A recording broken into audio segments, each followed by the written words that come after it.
Today, Ellen will share experience.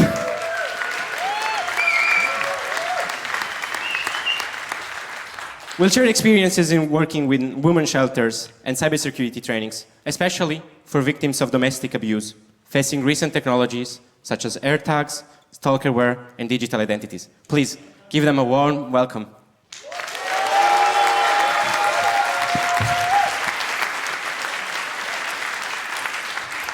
Hello. Hello. Hello. Hi.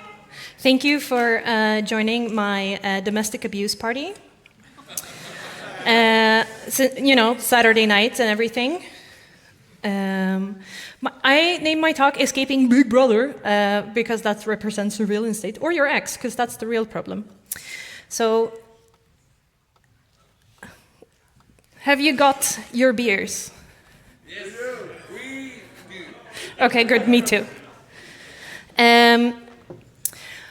My name is Elin, which is a very Scandinavian name, and I'm an intelligence analyst, and I do threat assessments and stuff. I just consider this like my lucky charm that I got to work with, being an OSINT freak and get paid for the opportunity to do so. And so the company I work for is the security partner of this umbrella organization of women's shelters.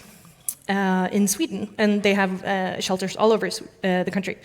So part-time, I help out with cybersecurity training, but also like trying to assess different security challenges. So I got to merge information security and like my angry feminism, which is a dream come true, truly. Trigger warning, domestic violence, I guess. We're going to be talking about some heavy topics, but I am a huge proponent of, if unsure whether to laugh or cry, try laughing. So there's going to be a bunch of stupid jokes. I'm sorry to say. Not sorry. The main deal about domestic abuse in the digital realm is about how the attacker starts as an admin, or at least a very trusted user. And that's a threat model that most people have not accounted for.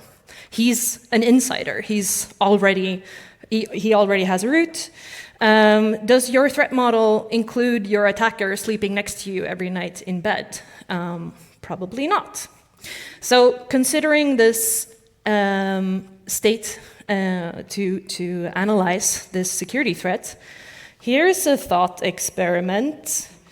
What if we took the Mitra attack framework and see if we could use it from the perspective of an abuser?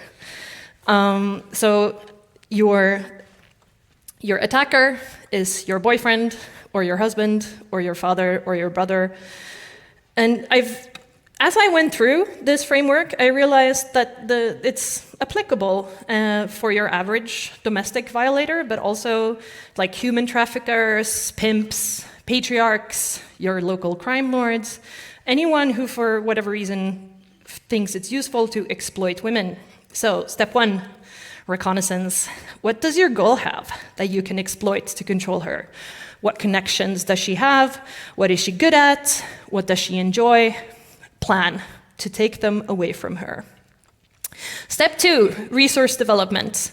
So you develop your resources necessary to assume control. And one highly exploitable resource is children. Making her pregnant is inserting her with a payload that she will treat like a critical asset. This is what you're in for tonight.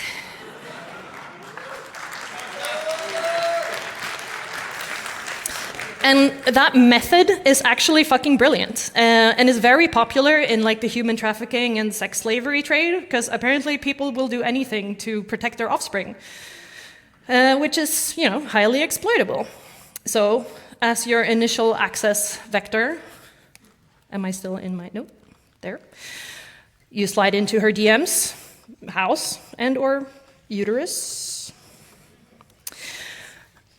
As part of your execution, you can attack her sense of self-worth and identity by running malicious gaslighting code that degrades her defense capabilities. Some known vulnerabilities in women include slut-shaming, internalized misogyny, and often heterosexuality. I am straight, I am allowed to make that joke.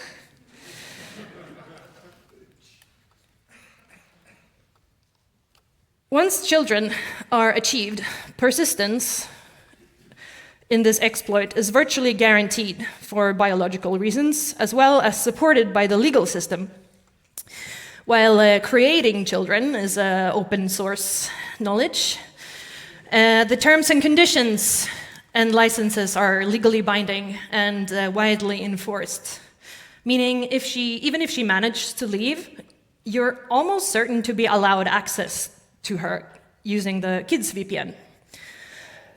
Or brats, some are...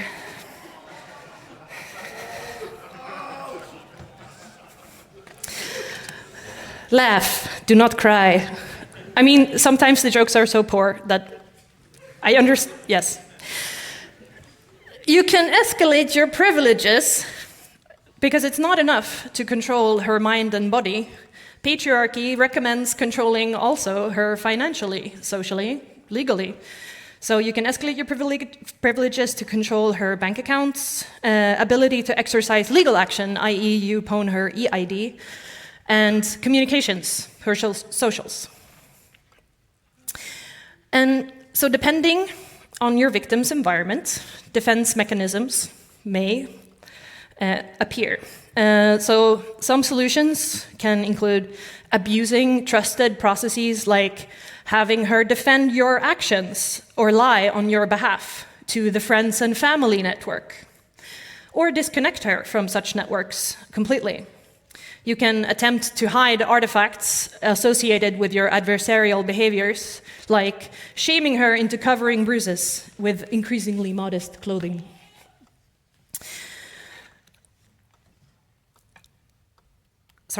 Credential access, kind of covered in privilege escalation. If coercion is not yielding a 100% success rate of credential capture, like you don't know what accounts you have, you can always install security cameras inside the home and watch her input any passwords or PIN numbers, etc.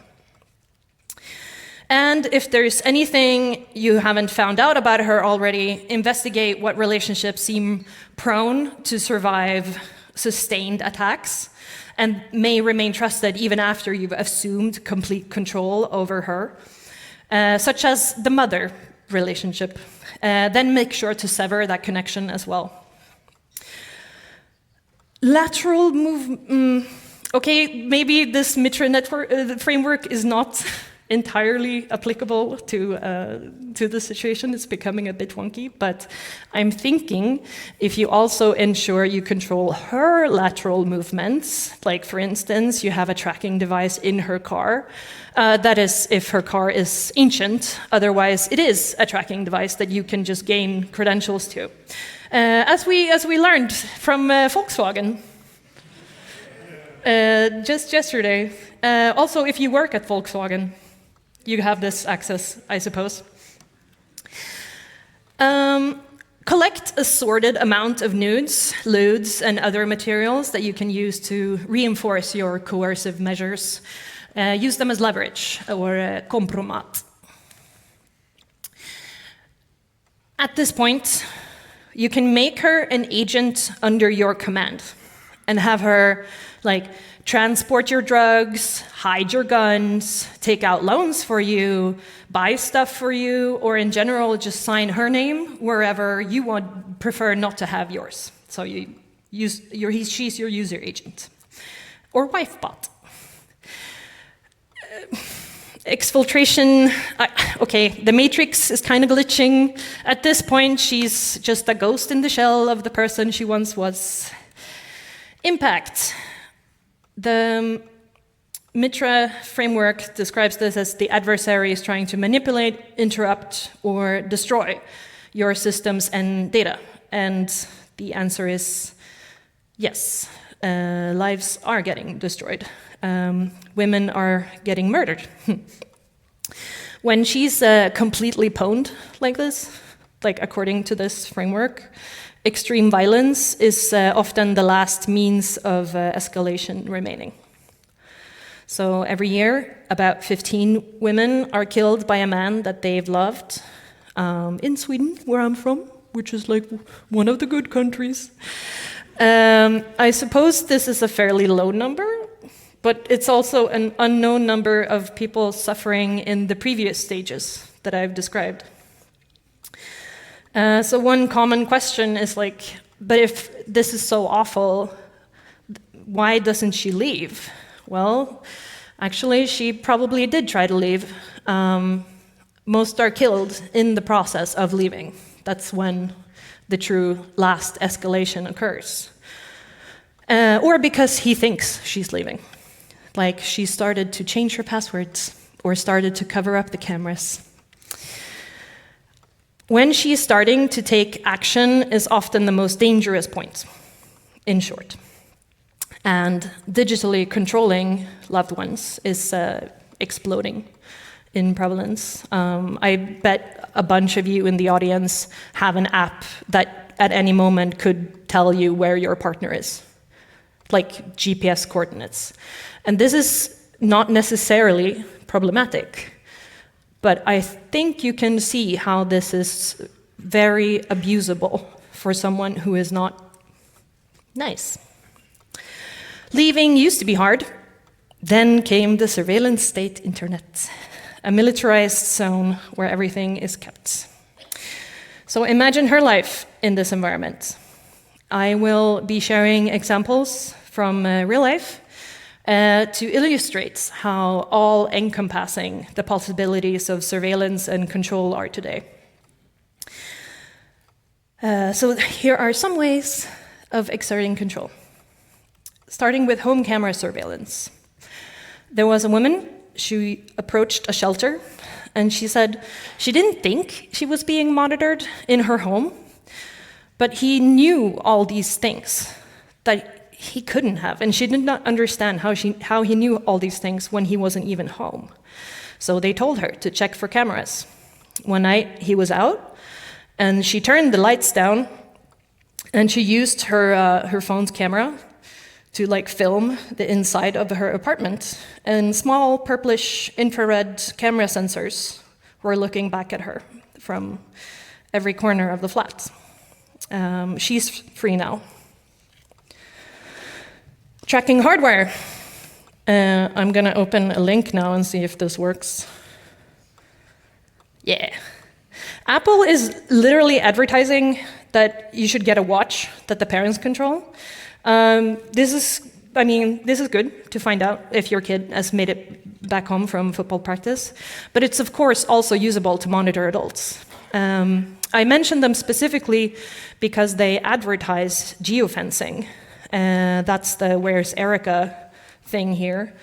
You can literally get a notification if someone leaves your allowed, permitted, geolocated, like geofenced area. Like if your wife leaves her home or workplace outside of office hours. Secondly, in most aspects, they're just a complete smartphone in a small format. They come with an eSIM and microphone and camera and everything, so they're able to listen and look and locate just like a smartphone. But because they're watches, people underestimate how spooky they are. So I've had to tell actual police officers that they work like this, that they have all the things that a smartphone does. They think that they can have a private conversation with a kid who had an Apple Watch on as they were interviewing them about whether or not their parents were being abusive and threatening to kidnap them to a different country. The parents could probably hear the whole conversation. Actually, they probably got a frickin' notification when they were taken from school and escorted by the cops to the social services to have this private conversation. I don't know what happened to the kid. Same story with AirTags. They last for months and months. Oops. Did I? Ooh. even years, and are easily hidden. Shelters have found them hidden in the lining of like the kid's school bag, dropped in the car, like in the vent of a car, like where the air comes out, glued to the inside of toys. So months after initial release of this product, Apple released a fix where they sent an alert to your phone. Let me scroll down to the privacy thing at the bottom here. Privacy is built in. For the owner of the AirTag, I remind you, not anyone who might be... they sent an alert. They will send an alert to your iPhone if an AirTag is following you around. Note, alert your iPhone, not every phone. I hear they're working on this, that this is supposed to be like compatible with Android at this point, but I'm sure there is spyware that just blocks Android like from receiving notifications from the Find My network. That seems easy for me. So being good security researchers, the women's shelter tested this alert system.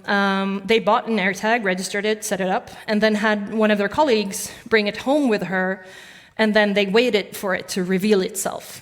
On Apple's website here, it says that it'll start playing a sound after a while, and in their example screenshot on the right, the notification shows up 51 minutes after the tag first being noticed. Our women's shelter got the notification after 18 hours. That is enough time to stash an AirTag in the kids' stuff, in her bag, in her car, or whatever, and then follow her to her new secret home. Fun, right? Saturday night. Yeah. Okay, let's see if I can tab back into my... Yeah. Social media, or, endless amounts of tracking software. There's the XKCD for everything. So you might be sharing your location through social media and other apps. You have to check the settings of each app. Camera and photo apps often store the location. Like, remember that time at the beach 3 months ago? Wasn't that nice? How does my phone know I was at the beach? Well, because it comes with GPS data. And if you send that photo, you might transmit that same geolocation data. Of course, the OSINT possibility of seeing what's in the photo and realizing where something is in the world, like landmarks. Friends might share your location through social media by checking you in or taking a photo of you together at the restaurant, and then it's Googleable if which restaurant this is, and therefore where you are in the world. And so I'm mentioning this, I'm getting my head up myself. So you have to be in control also of what your new network does after you've left, which is easier said than done. That's not a photo. Sorry. Okay. I had another XKCD. Bad markdown. It's the one where they share. It's like. Can I just do it like this? This is stupid. Yes. Yeah. Sorry for the small, still works, very good. Yeah, a crypto nerd's imagination, oh no, it's super encrypted, what are we gonna do? You take this $5 wrench and you beat them with it. We build so many security measures around the idea that people are not fragile meat sacks that can be manipulated or injured or coerced or tricked or just stressed out. No, sorry. So,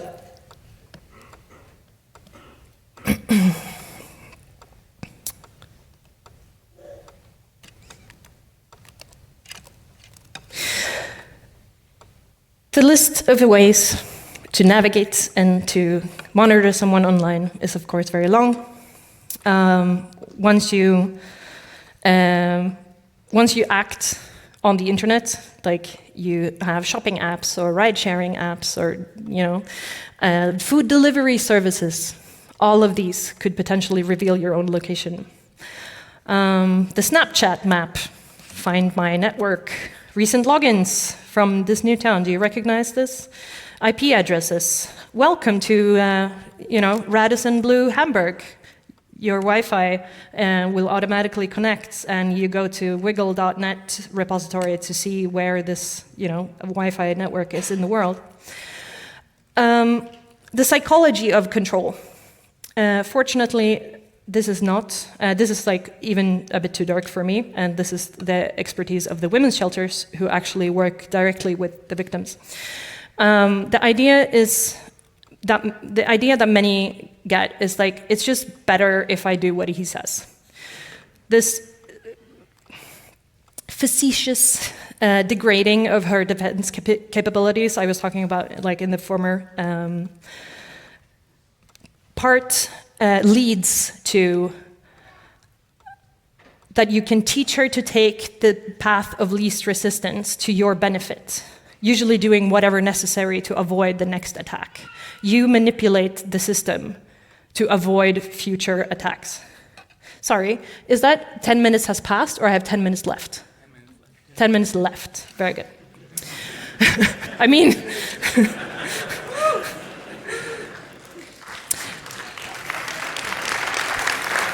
you're very nice. Cheers. So, whatever is necessary not to provoke the next attack, or as they famously say, obeying in advance. Is there a comparison between fascism and abusive relationships? Yes, probably, but someone much smarter than me will have to put that together. Famously, it's also about nudes as extortion. This is so common, it's insane. Well, it is common to trick someone into trusting you with their nudes and then abusing that trust by threatening to share them, to extort you. It's of course also a thing that the abuser either forcibly takes non-consensual intimate pictures or secretly takes them. So this is very hard to protect against. It's not the case like, why were you stupid enough to send these photos to him? It's like, no, it's me in the shower, So either way, he can use them as a means of extortion. And depending on your context, that also means that your future is in ransom, because that could mean that you won't get employed or you can't stay in the career that you're in.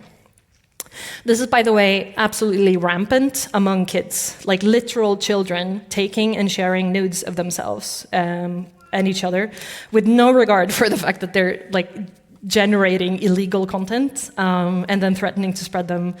And because they're kids, they don't even know that, they think they will get in trouble, so they don't even talk to adults about it. And then, there are 14-year-olds in your life who think that their lives are over because they know that nudes have been grabbed from them.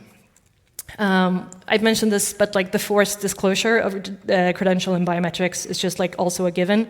When your attacker is sleeping next to you in bed, there is no keep your password hidden.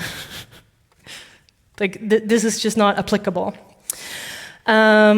There was a woman who was escaping her abusive husband, and she needed special help because he was constantly monitoring her geolocation. And she worked in a large place, like an airport shopping mall situation, so you could see even where in her workplace she was. And she had to tell him at any given time who she was with and why she was there. So she had to photograph the legs and the shoes of the people she was in a meeting with so he could approve who they were and knew exactly who she was interacting with. So in order to actually speak to a women's shelter, they organized it so that she took some photos in advance, left the phone in this room that she said that she was alone preparing for a presentation in, and then she looked through a glass door and moved to the room with the women's shelter where she could actually have a private conversation while seeing if he at any time would be texting her. This is like a bizarre level of opsec, but she also had an absurdly possessive and persistent attacker. She is free today.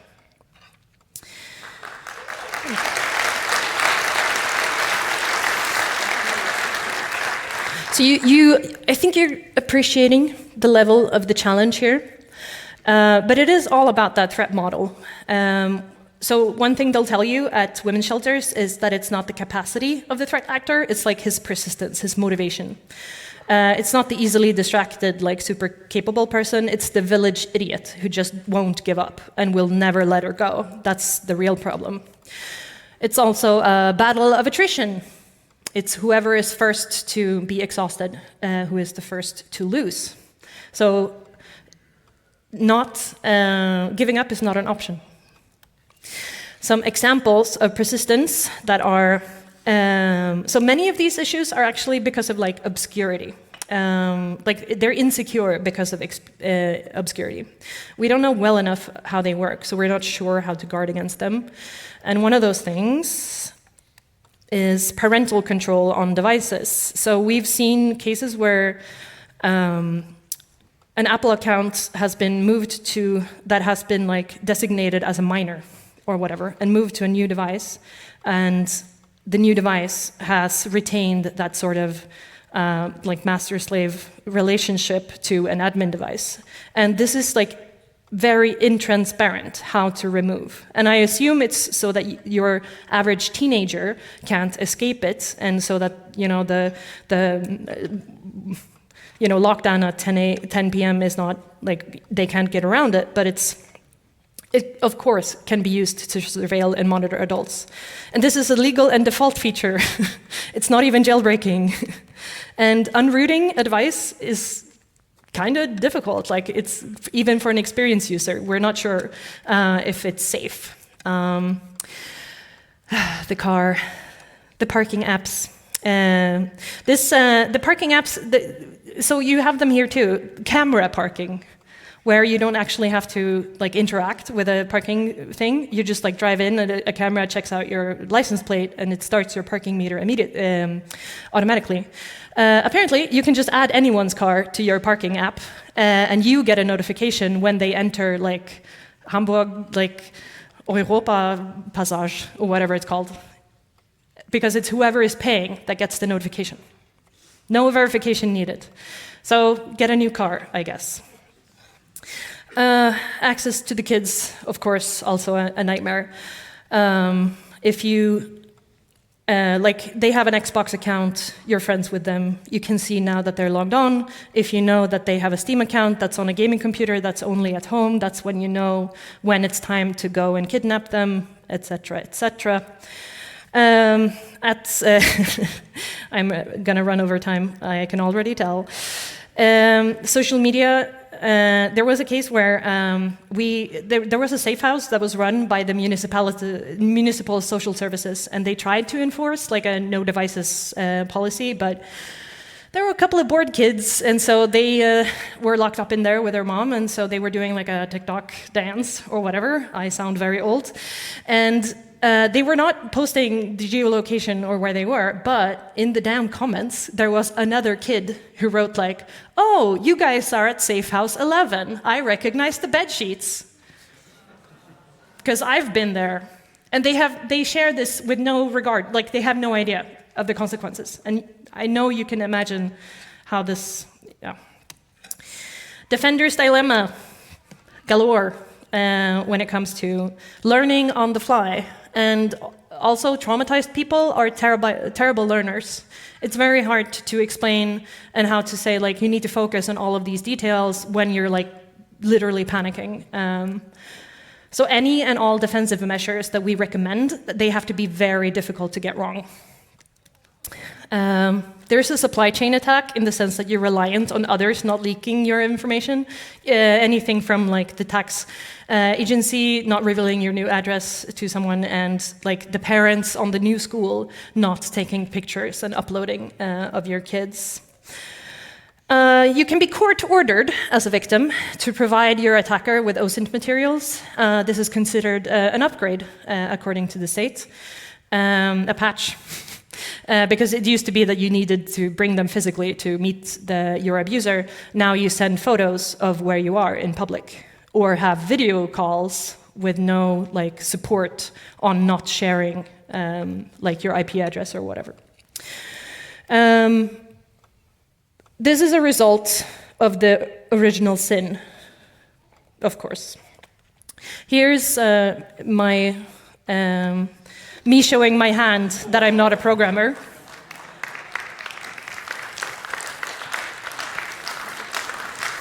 Again, thank you for appreciating my stupid jokes. Generally, we don't condition privacy, like we don't condition human rights with like knowledge and ability, but we do condition privacy. You need to know how to defend your own privacy, otherwise, you know, screw you. Default is to share everything with everyone because surveillance capitalism. So, the AirTag is to me such a flagrant example of like how you introduce something first and then like, oops, did people die? Oh no, maybe we can release a patch in a few months that kind of works. Move fast and break things. Fuck Apple. Even the goddamn weather app. There was a talk today. Even the goddamn weather app is like dumping your geographical data. Data hoarding companies practice stalking. Honestly, same thing. Collecting any and everything just in case they couldn't use it against you in the future. And as many have said during the last 20 years, more. Once the info is out there, it's really, really hard to get it back down. And we need to start building these systems with privacy by default. And I am very much appreciating like the new expanded definition of privacy that Meredith Whittaker was discussing, because like not publicly posting my Instagram photos is technically private. But no, it's not really private for a full human with a complex environment and complex history and a complex future that they cannot predict. Ooh, bright side. Because of how the project with the wind shelters have, I'm over time. Yes, this is truly the last. The end of the talk. I get to tell the decision makers and money holders like about this. I get to train social service workers what the problem is. Like I get to tell them that no, these devices are not to be trusted. You need to provide the funds for them to get new ones. You need to provide the training for your social service workers not to reveal the new location of like etc. etc. Which is very good. And this is like a unique opportunity, and I will be like, you know, booking everything I can to in the coming years. When you inevitably try to help, because you're very helpful people, plan before you act. Do not immediately start logging off the friend you're worried about from all of her accounts and change her credentials so you can keep the attacker out. When you start doing counter surveillance, you reveal the fact that you know. If she is being surveilled, you will show your hand and may trigger further escalation. Make a plan first for a clean getaway and then start deleting and burning everything.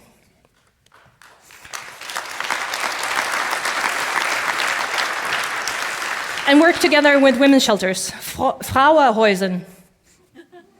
They're experts in this part of the game.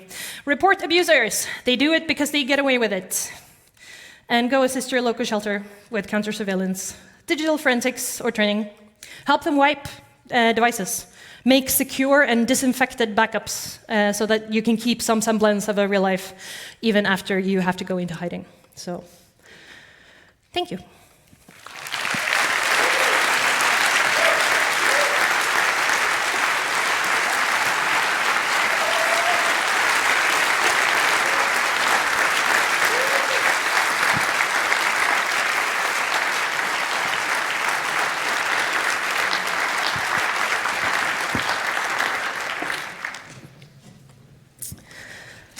Outstanding. Thank you so much. Thank you. All right, we have 5 minutes for Q&A.